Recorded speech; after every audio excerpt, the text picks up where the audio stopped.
Hi, my name is Janet Sheridan. My company is Down Jersey Heritage Research. I'm the principal investigator. I'm a cultural landscape historian, also an architectural historian. So basically what I do is I study buildings and landscapes and tell their stories. The Salem County Almshouse is an institution built by the county of Salem in 1870. It was built next to the old almshouse that was built in 1845 and before that in 1808. It burned in 1845, it was rebuilt. And then in 2007, it was torn down because due to deferred maintenance, it started to fall down. So it's gone, but we still have the Insane Asylum, which is actually a very significant building. And it's a very rare building because there aren't many like it. There were never many county insane asylums. Most insane asylums were built by the states. In New Jersey, in the late 60s, 1860s, there was a very extreme need for a new state asylum. The state had built one in 1848, but that quickly filled, and there was a need for more. The counties needed some place to send their mentally ill patients, their mentally ill citizens. So rather than wait for the state, which was dragging its feet, the southern counties, including Salem County, Cumberland, and Gloucester, started building their own county asylums. And then later, some of the northern counties started building theirs. So this one may be the only one left in New Jersey, and so it's a very important example of how counties cared for their mentally ill citizens, which was one class of poor citizens, which the almshouses housed all manner of poor people. The insane asylums were a step in the process of separating the different classes of poor people. And the first group to get separated were the mentally ill, for obvious reasons.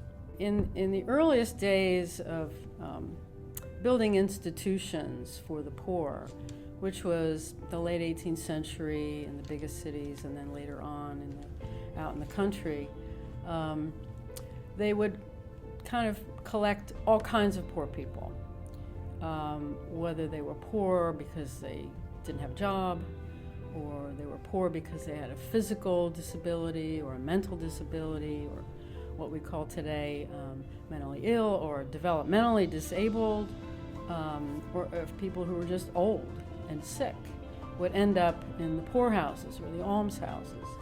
And then as time went on into the 19th century, the field of what was called asylum medicine developed, where doctors started to think about, well, maybe these people aren't just morally bad, speaking of the mentally ill people, maybe they're sick, maybe they have an actual physical illness. And so they started to look into, what causes this and how to treat people like that with mental disease.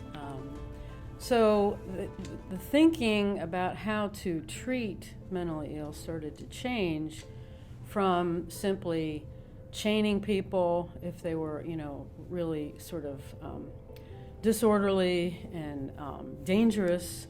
They would chain them, they would lock them in cells. I mean, they really had a miserable life, and that didn't help their illness at all. But gradually, the physicians in asylum medicine started to put forth these ideas that they're ill and we need to treat them differently. So the idea started to reform. And part of the reform was that we need to treat them kindly. We need to make them comfortable. We need to let them get out into the air. We need to, instead of housing them in some, cold institution, we should maybe build house-like structures to make them feel like they're part of a family, and that might help. To my right was the old Salem County Almshouse that no longer stands, and behind me is the Salem County Insane Asylum. To my left is a large pond that was built for fire protection to protect the buildings from fire.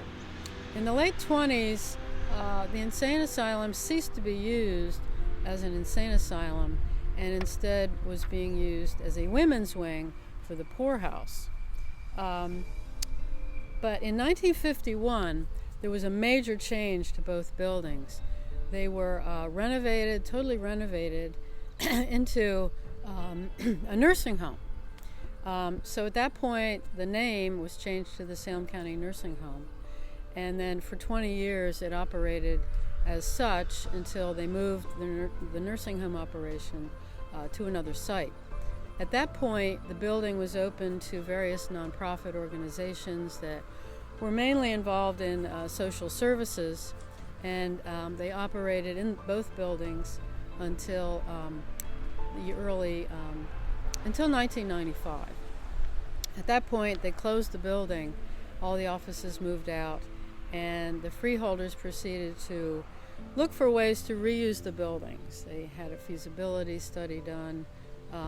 They were looking at hiring a historic architect. But in the midst of that process, the almshouse began to fall apart, and it was torn down in 2007. So the building behind me, the old Salem County Insane Asylum, stands to remind us of the history of poor relief and the custodial care and treatment for the mentally ill that counties attempted to carry out from colonial times into the 20th century. And it tells a very important story. It's a very rare building type. There were never many county asylums built, and this one may be the only one standing left in the state of New Jersey. So those are good reasons to preserve it, because without our buildings, we forget our history. Our buildings stand to remind us, to trigger questions about history, to retain the community memories of history. And that is why we preserve buildings, so that we can continue to remember our history.